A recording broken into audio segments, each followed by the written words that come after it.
Elhamdülillahi Rabbil alemin.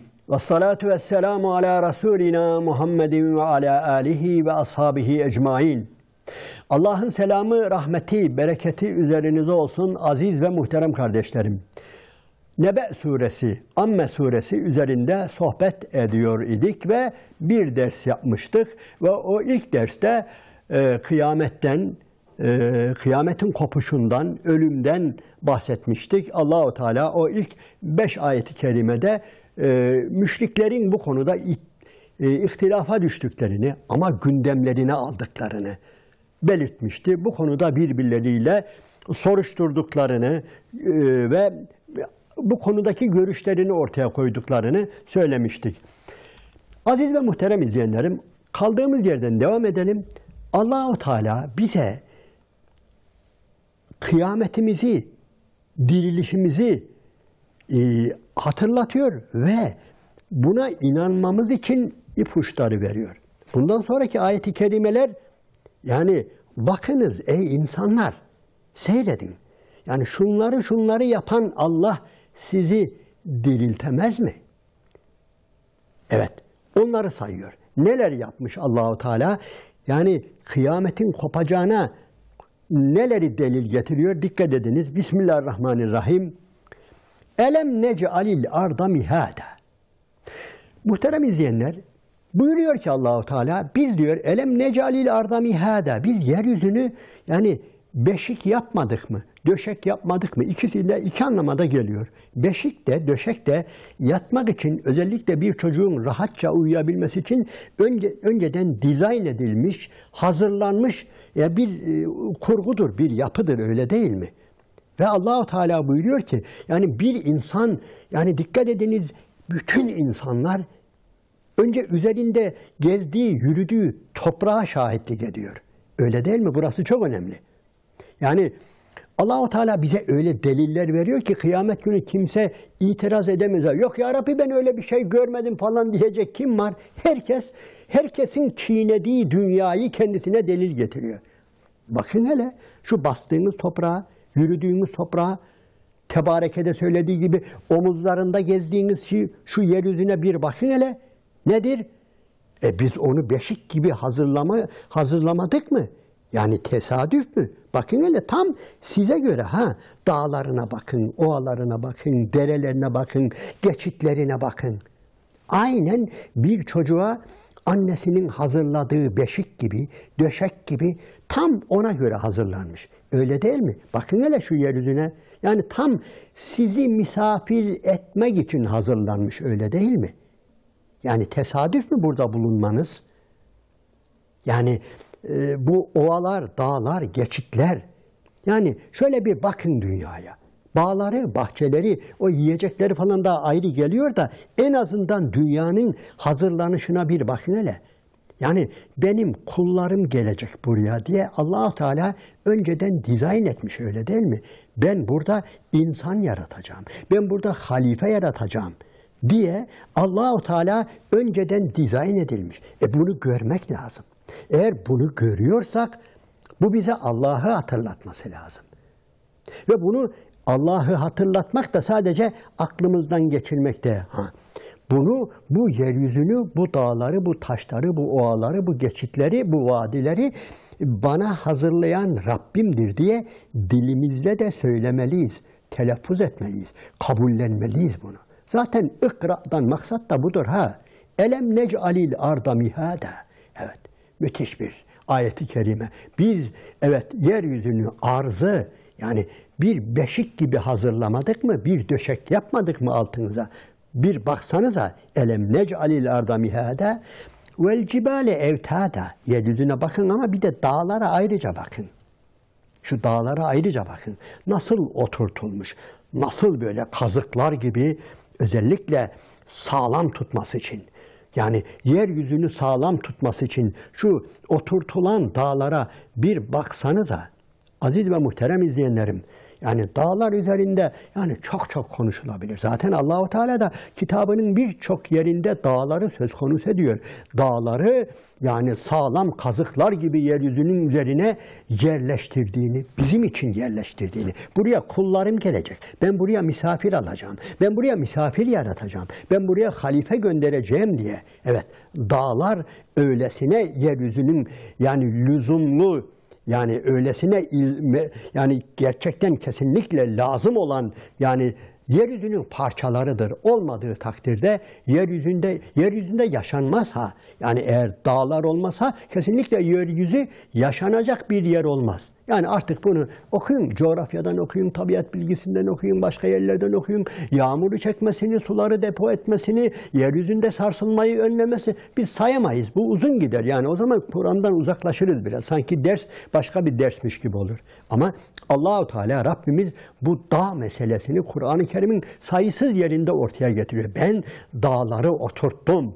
Yani sarsılmayasınız, sallanmayasınız diye sağlam olan sütunlar, yani yeryüzünün sütunları olarak dağları diyor, dağları yapmadık mı? Evet. Ve halaknâkum ezvâca. Aziz ve muhterem izleyenlerim, Allah-u Teala yani benzetmek olmasın. Hani bazı programlarda yani ressamlar acayip hemen 5 dakikada acayip şeyler yapar ya. Yani gösterir. Bir bakarsınız sulu boyayla veya yağlı boyayla bu ne yapıyorsunuz, ne yapıyor dersiniz ama bir de bakarsınız ki ortaya güzel güzel bir şeyler korlar, sonra bakar bir şeylere benziyor. Benzetmek olmasın, Allah-u Teala kullarına öyle bir fotoğraf çiziyor ki en cahilinin bile göreceği fotoğraf bunlar. En cahilinin, en serseminin, yani aklı en aşağıda olan insanın bile öyle şeyler gösteriyor ki yani inkar edemeyeceği, reddedemeyeceği bir fotoğraf gösteriyor. Yani yeryüzüne bakın hemen altınıza beşik gibi yeryüzü, ondan sonra dağlar, ondan sonra yani sizi ve halaknâkum ezvâca, sizi çiftler halinde yarattık. Bu çiftler kadın erkek, alimlerimizin büyük bir kısmı kadın erkek dediği gibi negatif, pozitif, artı, eksi, yani bu da ayrı bir dünya. Yani her şeyin böyle çift olarak, çift kutuplu yaratılışını da dile getirdiği söyleniyor ve hepimizin anlayacağı yani dişi erkek, kadın erkek yani bu şekilde yarattığını. Yani hemen fotoğrafı görün artık. Bir yeryüzü altımıza döşenmiş, dağlar oturtulmuş ve sonra yani kadınlı, erkekli, yani eksi, artı, negatif, pozitif yani bizler yaratılmışız, varlıklar yaratılmış. Ondan sonra dikkat edin ve cealnâ nevmekum sübâta ve sonra uykuyu size bir dinlenme yaptık. Fotoğrafa bakın hele hemen döndürün yani gözünüzün önünde. Yani uykuyu size bir dinlenme yaptık. Uyku gerçekten yani müthiş bir dinlenmedir. Bunu çalışanlar, koşturanlar çok daha iyi bilir. Yorulanlar çok daha iyi bilir. Yani bir şeyler için koşturanlar uykunun ne anlama geldiğini bilirler. Yani gerçekten yani sübata. Sübat, sept. Hani sept bir de hatırlarsınız şeydir yani cumartesi. Yani özellikle Yahudiler cumartesi dinlenme günü. Yani sept, sübat aynı kelime oradan geliyor. Biz diyor uykuyu bir dinlenme yapmadık mı sizin için? وَجَعَلْنَا نَوْمَكُمْ سُبَاتًا Uykunuzu bir dinlenme vesilesi yapmadık mı? İnsan dinlenmeden hiçbir şey yapamaz. Yani düşününüz, yani koşuşturan insanlar dedim ya, gerek zihnen, hatta yani sadece kazma kürek işi değil, bilek işi değil, düşünerek, yazarak veya konuşarak veya buna benzer yollarda koşuşturan insanlar, zihnen koşuşturan insanlar da çok şiddetli bir şekilde uykuya ihtiyaç duyarlar. Aksi takdirde tıkanırlar, kalırlar, biterler, tükenirler. Ama ne zaman ki uyurlar, o zaman yenilenirler, sıfırlanırlar. Her şeye elhamdülillah yeniden başlarlar. Bu size Allah'ı hatırlatmalı. Bütün bunları yapan Allah, bütün bunları yapan, sizin için bu şekilde yapan Allah, müsaadenizle sizi diriltsin, diriltebilsin. İnanın buna.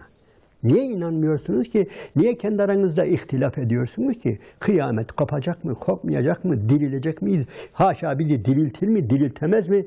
Yani bunlar olacak şey mi? Size böylesine muhkem, muhteşem, muazzam, düzenli bir hayat veren, yani yeryüzünüzün altını, dünyayı altınıza yani beşik gibi seren, dağları oturtan, efendim sizi böyle mükemmel yaratan, kadınlı erkekli yaratan ve uykuyu size bir dinlenme yapan Allah-u Teala müsaadenizle yani sizi bir daha diriltsin, inanın buna.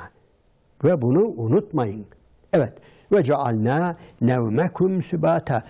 Bu hususta daha çok şeyler söyleyebiliriz. Aziz ve muhterem izleyenlerim, yani şunu da söyleyebiliriz.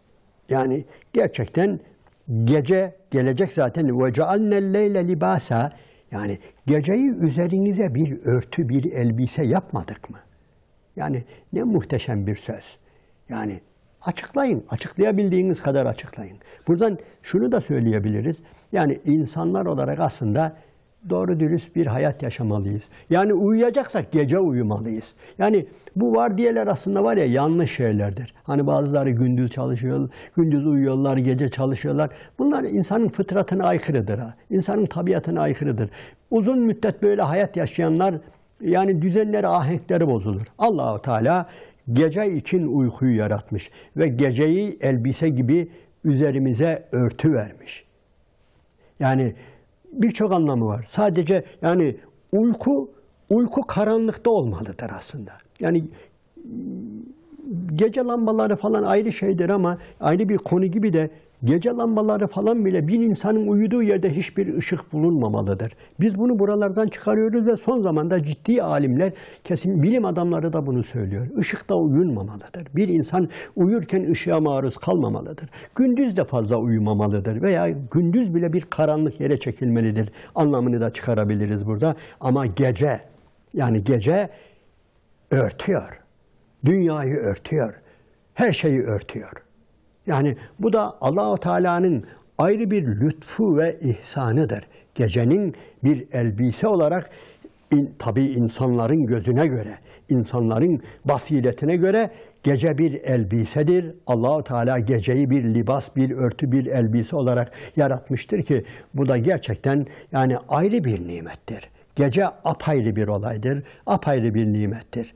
İnşallah bundan sonraki sohbetimizde ayet-i kerimenin, Nebe suresinin, Amme suresinin diğer ayet-i kerimelerine devam ederiz.